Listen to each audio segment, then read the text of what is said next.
दोस्तों, आप देख रहे हैं क्रिएटिव मास्टर और आज हम सीखने जा रहे हैं पेन टूल। प्रैक्टिस शुरू करने से पहले मैं आपको ज़रा टूल बार की तरफ लेकर चलता हूं। यहाँ पे देखें कि ये जो टूल्स हैं वैसे तो इस टाइप में आपको नज़र आते हैं। अगर हम इसको यहाँ से सिलेक्ट करते हैं तो ये कुछ इस तरह से नज़र आएंगे।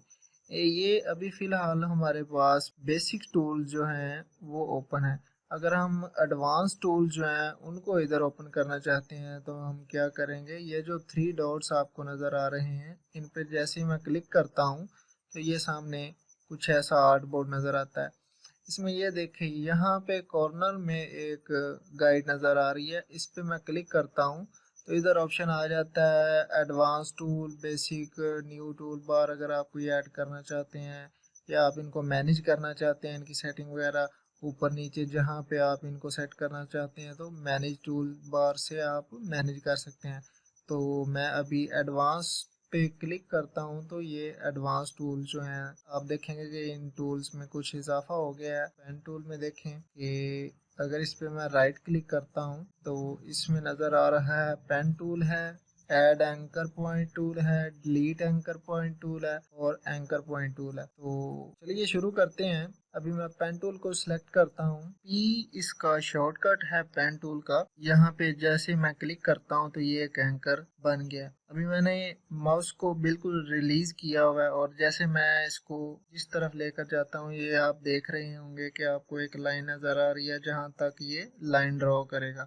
अगर मैं यहाँ पे क्लिक करता हूँ तो ये एक लाइन बन गई है। ये लाइन तो बन गई है लेकिन अब ये देखें कि ये जो इसके पेन टूल के साथ में लाइन नज़र आ रही है ये पीछा नहीं छोड़ रही, तो इसके लिए हम एस्केप बटन दबाएंगे तो ये लाइन छोड़ देगी। अब अगर यहाँ से आगे हम इसी शेप को कंटिन्यू करना चाहते हैं तो इस एंकर पॉइंट पे क्लिक करेंगे और यहाँ पे लेकर आता हूँ। यहाँ पे क्लिक किया, फिर वापस ये जो आपको पॉइंट नज़र आ रहा है जैसे ही मैं इस लाइन के ऊपर पेन टूल को लेकर आता हूँ तो ऊपर एंकर नज़र आ रहा है, ये एंकर लिखा हुआ नज़र आ रहा है।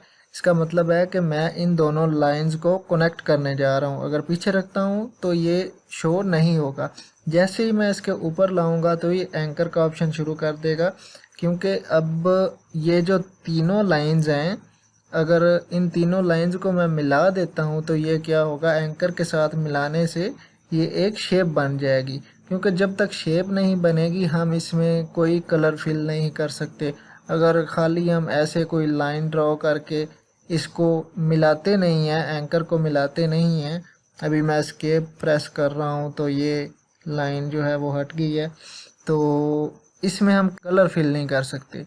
ये जो हमने मिलाया हुआ है इन सब एंकर्स को तो तब ये शेप बनी है, तो इसमें हम कलर फिल कर सकते हैं। इसमें अब दूसरे नंबर पे जो अगर आप राइट क्लिक करेंगे तो ये नज़र आ रहा है ऐड एंकर पॉइंट टूल। इसको हम देखते हैं कि इसका क्या रोल है। इसको जब सेलेक्ट किया है मैंने, मैं इस पैथ पे आता हूँ, मैं यहाँ पे क्लिक करता हूँ तो क्लिक करने से क्या हुआ, यहाँ पे एक एंकर ऐड हो गया। एंकर ऐड होने के बाद अगर इसको मैं डायरेक्ट सिलेक्शन टूल को लेता हूँ और इस एंकर से यहाँ से प्रॉपर्टी इसकी चेंज करना चाहता हूँ तो मैं इसको चेंज कर सकता हूँ। ये रोल है ऐड एंकर पॉइंट का कि जहाँ पर भी आप इसको क्लिक करेंगे ऐड एंकर पॉइंट टूल को लेने के बाद जहाँ पे आप क्लिक करेंगे वहाँ पे एंकर ऐड हो जाएगा। वहाँ डायरेक्ट सिलेक्शन टूल लेकर उस एंकर को चेंज कर सकते हैं, उसकी ग्रेविटी वगैरह चेंज कर सकते हैं। इसके बाद है डिलीट एंकर पॉइंट टूल। हमें ये जो यहाँ पे एंकर नज़र आ रहे हैं इनमें से अगर कोई एंकर मैं डिलीट करना चाहता हूँ तो मैं सिंपली इस पर क्लिक करूँगा तो ये वाला पॉइंट जो है ये डिलीट हो जाएगा। ये रोल है डिलीट एंकर पॉइंट टूल का। अब इसमें लास्ट जो है वो है एंकर पॉइंट टूल। इसको अगर मैं सिलेक्ट करता हूँ और यहाँ पे क्लिक करके मैं इसको ड्रैग करता हूँ तो आप देखेंगे कि यहाँ पे ये दो हैंडल नज़र आ रहे हैं। ये जो टूल है इसका यही यूज़ है कि इससे हैंडल बना सकते हैं और उन हैंडल से आप प्रॉपर्टीज चेंज कर सकते हैं। जैसे मैं यहाँ करता हूँ, इसको यहाँ पे मूव कर देता हूँ तो ऐसी कुछ शेप बन जाएगी। ये लैंप का अपर पोर्शन है।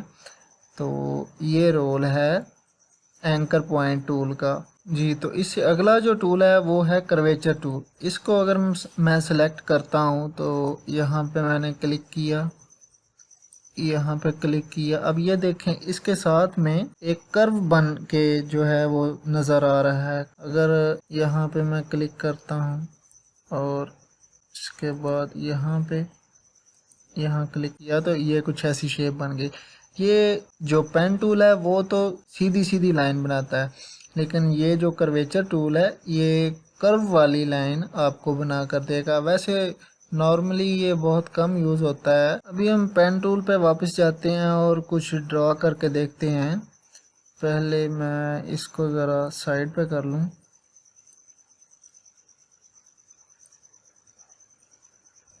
जी, तो अभी मैं यहाँ पे क्लिक करता हूँ और शिफ्ट प्रेस करने के बाद अगर मैं यहाँ पे क्लिक करता हूँ और यहाँ पे क्लिक करने के बाद अगर मैंने माउस को छोड़ा नहीं, क्लिक करके रखा हुआ है, तो इसको मैं कुछ इस तरफ लेकर आता हूँ तो ये देखें इसमें भी कर्व बन रहा है। तो अगर मैं क्लिक करके रखता हूँ माउस पे तो ये कुछ इस तरह की शेप बनेगी। अगर आप क्लिक करके नहीं रखेंगे, पॉइंट को वहीं पे क्लिक करके छोड़ देंगे, माउस को एक दफ़ा छोड़ देंगे, ये जो कर्व आपको नज़र आ रहा है ये कर्व नहीं बनेगा। अब देखें अगर इसको मैं यहाँ से यहाँ तक लेकर आता हूँ, इससे मैच करता हूँ तो ये कोई ठीक शेप नहीं बन रही। लेकिन अगर मैं इस पे वापस क्लिक करता हूँ और क्लिक करने के बाद यहाँ पे ये जो एंकर पॉइंट है यहाँ पे आके क्लिक करने के बाद मैंने माउस को रिलीज़ नहीं किया और इसको थोड़ा सा ड्रैग करता हूँ, तो ड्रैग करने के बाद ये देख यहाँ पे ला के छोड़ता हूँ तो ये कुछ लीफ की शेप बन गई है हमारे पास। ठीक है, इसमें थोड़ा सा ज़रा कलर फिल करके देखते हैं। पहले इसको सिलेक्ट किया और यहाँ से ये वाला कलर, ये देखें परफेक्ट। कुछ और बना के देखते हैं। अभी जैसे मैं यहाँ पे क्लिक करता हूँ तो इससे थोड़ा सा ऊपर राइट साइड पे जाकर अगर मैं एक और पॉइंट ऐड करता हूँ, इसको यहाँ पे छोड़ा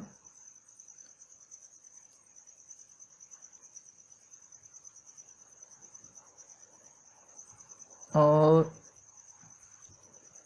इस एंकर पॉइंट को मैं वापस बंद कर रहा हूँ और यहाँ से ड्रैग करते हुए अगर मैं वापस इसके साथ मिलाकर इसको थोड़ा सा ऐसे ड्रैग करता हूँ तो ये देखिए ये हमारे पास, इसका कलर चेंज करते हैं, ये हमारे पास नाइकी का जो लोगो है वो बन गया है। प्रॉपरली नहीं बना, इसको हम जो डायरेक्ट सिलेक्शन टूल के साथ हम सेट कर सकते हैं कुछ इस तरह से।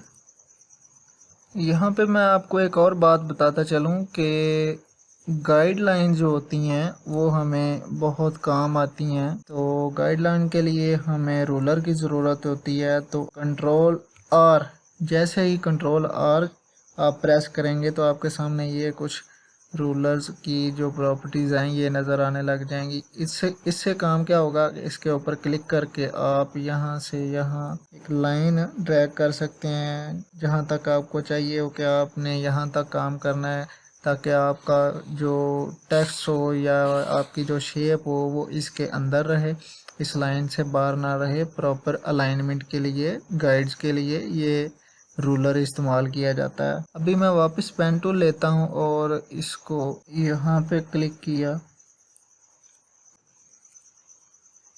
इसको ड्रैग करते हुए इस लाइन के ऊपर वापस क्लिक कर देता हूँ। अब ये देखें हमारी एक साइड की जो शेप है वो बन गई है। अभी मैं एस्केप दबाऊंगा। इसके बाद हमने क्या करना है, अब अगर मैं सिलेक्शन टूल से इसको सिलेक्ट करके इसके ऊपर राइट क्लिक करता हूं तो यहाँ पे आपको ऑप्शन मिलेगा ट्रांसफॉर्म का। ट्रांसफॉर्म में जाएंगे तो वैसे तो आपको ये देखें काफ़ी सारे ऑप्शन नज़र आ रहे हैं, लेकिन अभी हमें जो करना है वो है रिफ्लेक्ट में आपको ये वाला ऑप्शन नज़र आएगा। आप इसको हॉरिजेंटल रिफ्लेक्ट करना चाहते हैं, वर्टिकल रिफ्लेक्ट करना चाहते हैं, इसका एंगल कितना रखना चाहते हैं। अगर इस पर मैं सिंपली ओके करूँगा तो ये जो इसका क्योंकि रिव्यू ऑन है तो आप देख सकते हैं कि ये इस साइड पे चेंज हो जाएगा, रिफ्लेक्ट हो जाएगा।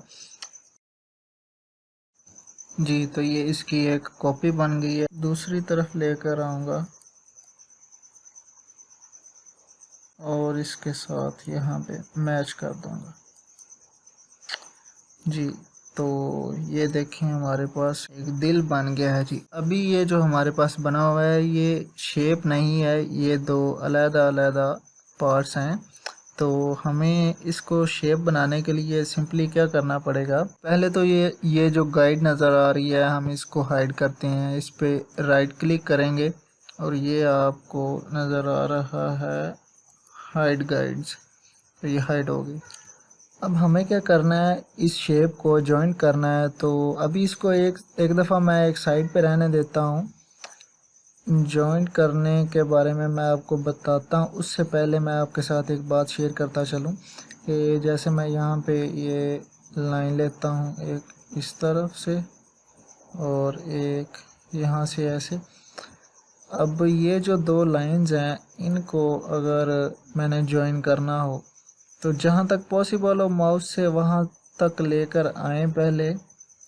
तो क्या होता है, माउस से हम एग्जैक्टली जो है ना वो ज्वाइन नहीं कर पाते, क्योंकि हमारा इतना अच्छा एक्सपीरियंस नहीं होता माउस यूज़ करने में। तो इसके लिए हम क्या करेंगे, अब हम डायरेक्ट सिलेक्शन टूल को यूज़ करके इन दोनों पॉइंट को सिलेक्ट करेंगे।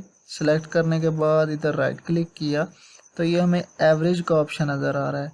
इस पे मैं जैसे क्लिक करता हूँ तो ये हमारे पास ऑप्शन आएगा बोथ पे, हम ओके करेंगे तो ये इनको जितना हो सका उतना ये करीब ले आएगा। मैं आपको थोड़ा सा जूम करके दिखाता हूँ।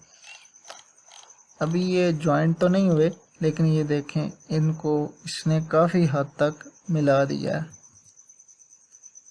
ये कुछ इस तरह से कंट्रोल प्लस जूम इन और कंट्रोल माइनस जूम आउट। तो अभी ये करीब आ गए हैं तो हमने इनको ज्वाइन करना है। तो ज्वाइन करने के लिए भी मैं यहाँ पे इसको सिलेक्ट करता हूँ और राइट क्लिक, और ये देखें ये आपको ऑप्शन मिल रहा है ज्वाइन का। तो हमने जैसे इस पे क्लिक किया तो ये ज्वाइन हो गया। इस तरह से हम किसी भी शेप को ज्वाइन कर सकते हैं। लेकिन अगर हम इसको पहले अरेंज नहीं करते तो क्या होता, अभी मैं आपको दिखाता हूँ। ये मैंने यहाँ से एक लाइन ली, एक लाइन यहाँ से ली। अभी अगर हम इनको ज्वाइन करने की कोशिश करते हैं, पहले इन दोनों पॉइंट्स को सिलेक्ट करते हैं और ये मैंने ज्वाइन किया तो ये देखें इनमें एक लाइन आ गई है जो ज्वाइनिंग हम करना चाहते थे इनकी वो प्रॉपर ज्वाइन नहीं हुआ। तो ये फ़ायदा है अरेंज करके ज्वाइन करने का।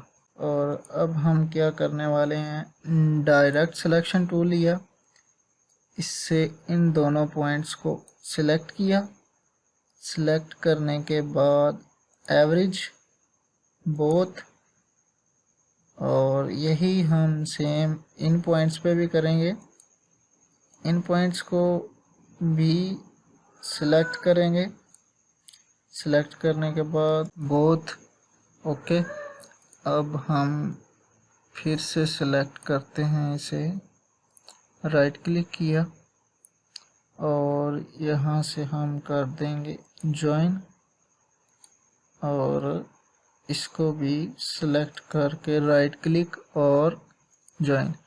तो ये अभी हमारे पास एक शेप बन गई। अब इसमें हम पहले इसको सिलेक्ट किया, सिलेक्ट करने के बाद हम इसमें कलर फिल कर सकते हैं जी। तो आज हमने सीखा कि पेन टूल और पेन टूल के साथ ऐड एंकर पॉइंट, इससे हम एंकर ऐड कर सकते हैं। डिलीट एंकर पॉइंट से हम एंकर डिलीट कर सकते हैं।